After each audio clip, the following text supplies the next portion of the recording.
नमस्कार, मैं अंजना और आप देख रहे हैं अभ्यंक न्यूज नेटवर्क, भारत का सबसे सर्वाधिक खबरों वाला चैनल, जो आपको निष्पक्ष सच्ची खबरें सबसे पहले अभ्यंक न्यूज नेटवर्क पर मिलती हैं। सीजेआई का स्वागत प्रोटोकॉल मामला, अधिकारियों पर कार्रवाई की मांग वाली याचिका खुद चीफ जस्टिस ने खारिज की।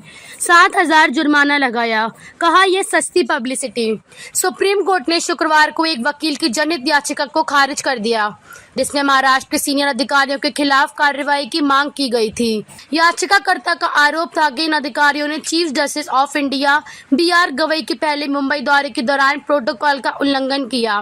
मुख्य न्यायाधीश गवई और जस्टिस ऑगस्टीन जॉर्ज मसीह की बेंच ने इस याचिका को पब्लिसिटी इंटरेस्ट लिटिगेशन बताया और 7 साल के अनुभव वाले याचिकाकर्ता वकील शैलेंद्र मणि त्रिपाठी पर 7,000 का जुर्माना लगाया, जो उन्हें लीगल सर्विसेज अथॉरिटी में जमा करना होगा। सुनवाई के दौरान सीजेआई ने कहा, यह बहुत छोटा मामला है, इसे इतना बड़ा नहीं बनाया जाना चाहिए। कोर्ट पहले ही प्रेस रिलीज के जरिए यह साफ कर चुका है कि इस मुद्दे को यहीं खत्म कर दिया जाना चाहिए। उन्होंने याचिकाकर्ता से कहा, आप बस अखबार में अपना नाम छपवाना चाहते हैं। अगर आपने पद की गरिमा के बारे में सोचा होता तो आपको पता होता कि मैंने इस मामले को यहीं समाप्त करने की अपील की थी। यह याचिका जुर्माने के साथ खारिज की जाएगी। पीठ ने कहा कि सीजेआई पहले ही सार्वजनिक रूप से इस मामले पर अपनी बात रख चुके हैं और यह कोई गंभीर मुद्दा नहीं था, इसलिए इसे बड़ा चढ़ाकर नहीं दिखाना चाहिए। सीजेआई ने बताया, तीनों अधिकारी मेरे रवाना होने तक एयरपोर्ट पर मौजूद थे और उन्होंने सार्वजनिक रूप से माफी भी मांगी थी। इस मामले को खत्म करने के लिए एक प्रेस नोट भी जारी किया गया था। यह किसी व्यक्ति विशेष की बात नहीं है, बल्कि पद की गरिमा का मामला है। हमें तिल का ताड़ नहीं बनाना चाहिए। सीजेआई ने आगे कहा कि इस मामले को लेकर कोर्ट में बहस जारी रखने का कोई मतलब नहीं है, क्योंकि यह पहले ही सुलझ चुका है। इससे सिर्फ अनावश्यक ध्यान आकर्षित होता है। मुख्य न्यायाधीश के पद को बेवजह विवादों में न घसीटा जाए। 14 मई को मुख्य न्यायाधीश के तौर पर शपथ लेने के बाद जस्टिस BR गवई 18 मई को मुंबई गए थे, जहां bar council of Maharashtra and Goa ने उनका सम्मान किया। इस दौरान महाराष्ट्र के मुख्य सचिव, DGP और मुंबई पुलिस कमिश्नर की गैर मौजूदगी को लेकर खबरें वायरल हुई। बाद में ये अधिकारी सीजेआई से मिले और माफी मांगी।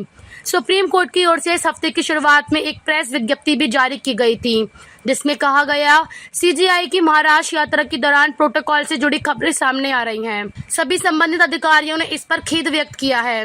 मुंबई में 18 मई को महाराष्ट्र गोवा बार काउंसिल ने चीफ जस्टिस BR गवई का सम्मान समारोह रखा था। गवई इसी कार्यक्रम में पहुंचे थे। उन्होंने अपने संबोधन में कहा कि जब किसी संस्था का प्रमुख पहली बार राज्य में आ रहा हो, खासकर जब वह भी उसी राज्य का हो, तो उन्हें खुद ही सोचना चाहिए कि जो व्यवहार किया गया वह सही था या नहीं। महाराष्ट्र सरकार ने भारत के चीफ जस्टिस की यात्रा के दौरान राज्य में अधिकारिक शिष्टाचार का पालन तय करने के लिए प्रोटोकॉल गाइडलाइंस जारी की हैं। 20 मई को जारी गाइडलाइंस के तहत सीजेआई BR गवई को आधिकारिक तौर पर महाराष्ट्र में परमानेंट स्टेट गेस्ट का दर्जा दिया है। महाराष्ट्र स्टेट गेस्ट रूल्स 2004 के अनुसार स्टेट गेस्ट के तौर पर नामित या माने जाने वाले किसी पदाधिकारी को राज्य प्रोटोकॉल सब डिवीजन की तरफ से एयरपोर्ट पर स्वागत और विदाई की व्यवस्था की जाती है। जिलों में कलेक्टर ऑफिस नामित प्रोटोकॉल अधिकारियों को रिसीव करने या छोड़ने की व्यवस्था करता है। अब महाराष्ट्र में परमानेंट स्टेट गेस्ट के तौर पर नामित किए जाने वाले सीजेआई सभी प्रोटोकॉल संबंधी सुविधाओं के हकदार होंगे। उन्हें राज्य के किसी भी हिस्से में अपनी यात्रा के दौरान आवास, गाड़ी की व्यवस्था और सुरक्षा दी जाएगी। ताजा खबरों के लिए अभ्यंक न्यूज नेटवर्क पेज को फॉलो करें और लाइक करें, सब्सक्राइब करें, बेल आइकन को दबाना ना भूलें। अगर आप हमें फेसबुक, ट्विटर, इंस्टा के माध्यम से देख रहे हैं तो फॉलो, कमेंट करना ना भूलें।